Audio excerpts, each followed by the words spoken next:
Hey, what's up everybody? It's Christian with Reaper Disc, and today we're going to be taking a look at the Innova Shryke. The Shryke is one of the Innova's fastest flying discs, coming in at 13.6-22.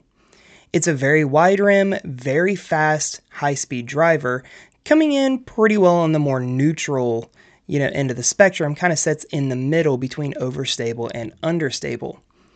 The Shryke has a lot of glide, indicated by that 6 glide rating, as well as a lot of high-speed turn to help get that good turnover out of your flight, but it also has enough low-speed stability to bring it back and have it finish strong time after time to, while still being an absolute bomber of a disc, have good consistent finishes that you can rely on.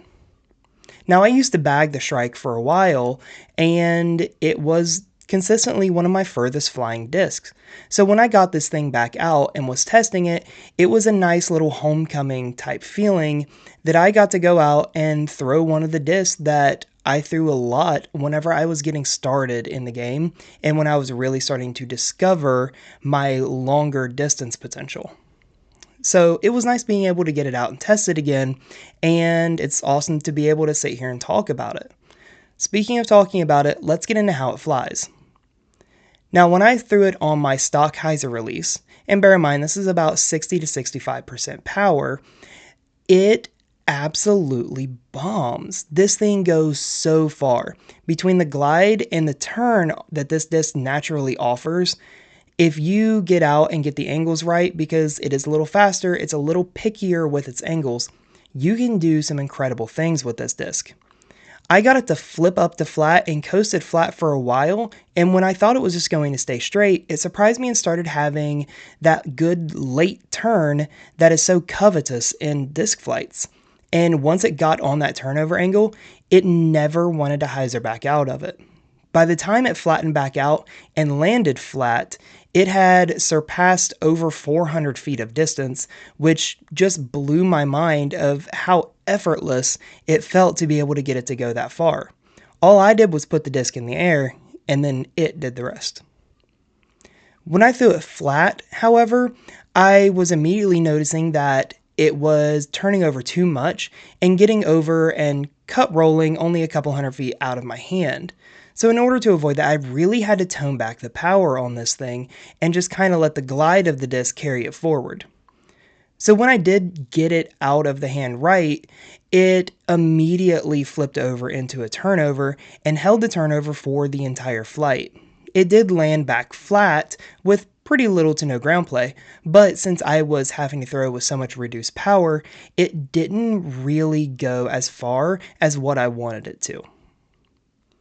When I threw it on anhyzer, that was kind of exemplified even more with the fact it kept wanting to turn over almost into a roller, so I figured I'd just commit to it and throw it like a roller.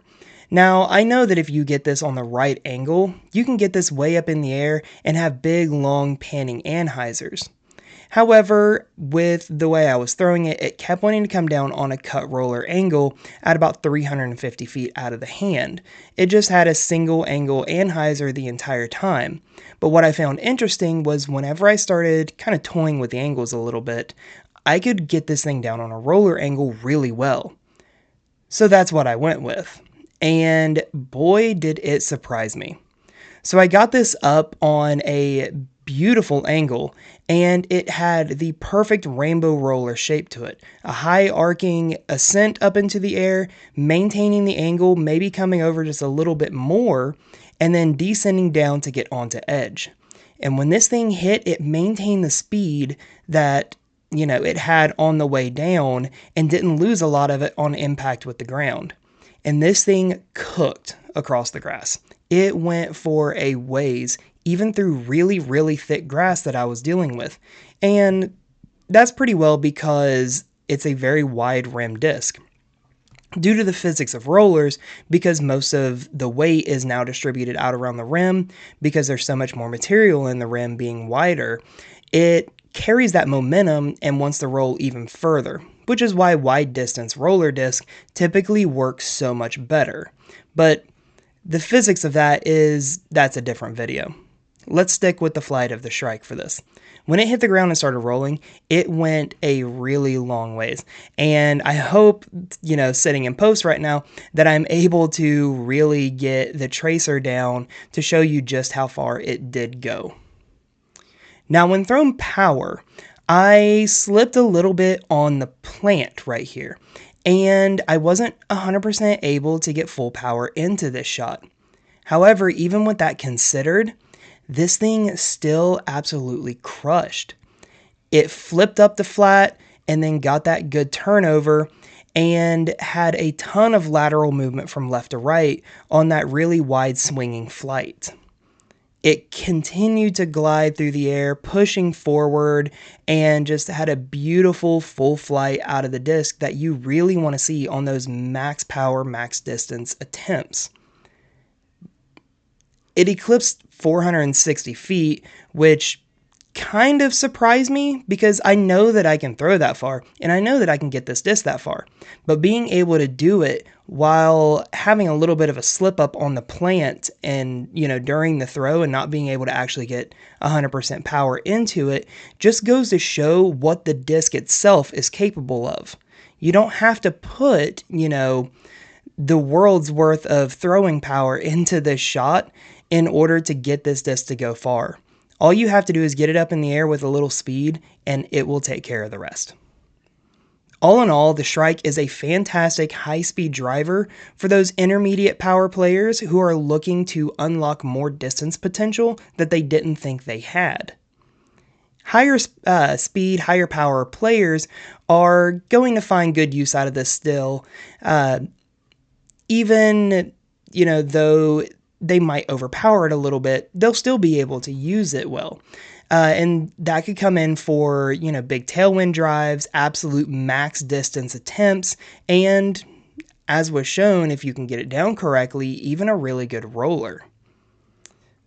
Like I said, the Shrike is a fantastic disc and, is great for whenever you want to try to pick up that little bit of extra distance that you didn't think you could get. Coming in a wide variety of different weights and plastics, and the combinations of those two give the Shrike the ability to be everything from a flippy bomber all the way up to a moderately overstable, good, reliable distance driver. What do you guys think about the Shrike? Do you guys think it goes that far? What is the furthest you've ever thrown one? Comment down below and let me know. If you want to Shrike for yourself, click on the link in the description to this video. That way you can head over to reaperdisc.com and get one there. Follow us on social media at ReaperDisc so you can keep up with all of our restocks and exclusive drops that we're putting up in the shop. Subscribe to the channel and, ring that notification bell. That way you're the first to know whenever we drop all of our new content. And again, I'm Christian with Reaper Discs, and I'll see you guys in the next video.